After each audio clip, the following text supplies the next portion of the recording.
विश्व प्रसिद्ध ऐतिहासिक चित्तौड़गढ़ दुर्ग अपनी गाथाओं के नाम से विख्यात तो है, लेकिन यहाँ पर मुख्य जो गाथाएं रही है वो रही है जौहर की कहानियाँ। यहाँ पर 3 रानियों ने जौहर किया था और जौहर का वही स्थल जहाँ हम अभी इस समय मौजूद हैं।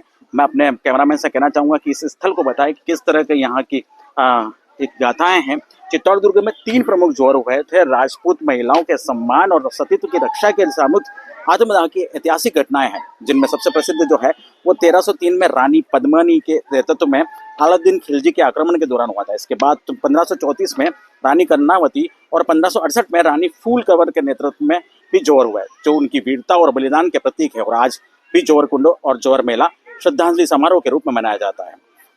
ये वही स्थल है जहाँ पर क्षत्रियों ने अपनी रानी के साथ जो है जौहर किया था सतीत्व की रक्षा के लिए।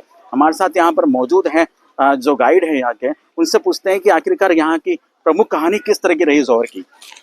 चित्तौड़गढ़ किले के ऊपर 3 जो प्रमुख हमले हुए, पहला अलाउद्दीन खिलजी का हुआ था, तब 1303 का समय है। उस समय रानी पद्मिनी ने लगभग 13 से 14 हजार लेडीज के साथ इसी स्थान के ऊपर जौहर किया था। यहाँ अभी एक वर्तमान में गार्डन है, लेकिन पहले इस स्थान के ऊपर लगभग 100 से 125 फीट का एक बहुत गहरा पिट था, कुंड जैसा, खड्डा जैसा था। उस कुंड के अंदर जो है कोयले डालते थे, लकड़ी घी उसको भरते थे।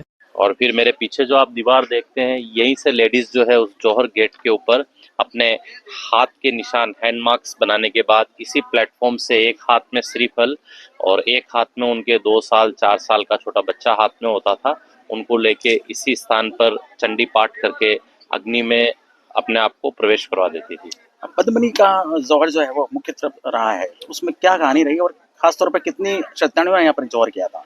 देखिए, पद्मिनी का जौहर इसलिए सबसे ज्यादा प्रसिद्ध है क्योंकि पद्मिनी वो रानी थी जिन्होंने इस प्रथा की शुरुआत की थी। जब अलाउद्दीन खिलजी का हमला हुआ था तो उस समय जो विदेशी मुस्लिम आक्रांता जो थे वो हिंदू महिलाओं की, लेडीज की डेड बॉडीज के साथ में भी गलत काम करते थे। तो लेडीज अपने आत्मसम्मान या अपने सतीत्व या अपने शरीर की रक्षा के लिए कि मृत्यु के बाद में भी उनकी बॉडी के कोई हाथ नहीं लगा सके, इसलिए उन सब लेडीज ने जो है अग्नि में कूद के इसी स्थान पर प्रवेश किया था।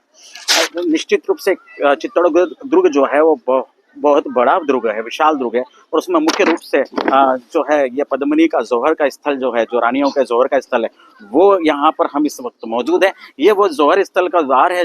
बताया जाता है कि यहाँ से ही क्षत्रियाँ जो है जौहर के लिए यहाँ पे प्रवेश द्वार है, यहाँ से प्रवेश किया था और जिसके बाद इस विशाल परिसर में यहाँ पर उन्होंने सभी क्षत्रियों ने और रानियों ने यहाँ पर अपनी दासियों के साथ एक जौहर किया था, जो आज भी विश्व में अपनी कहानी बताते हैं। न्यूज़ 18 राजस्थान, चित्तौड़गढ़।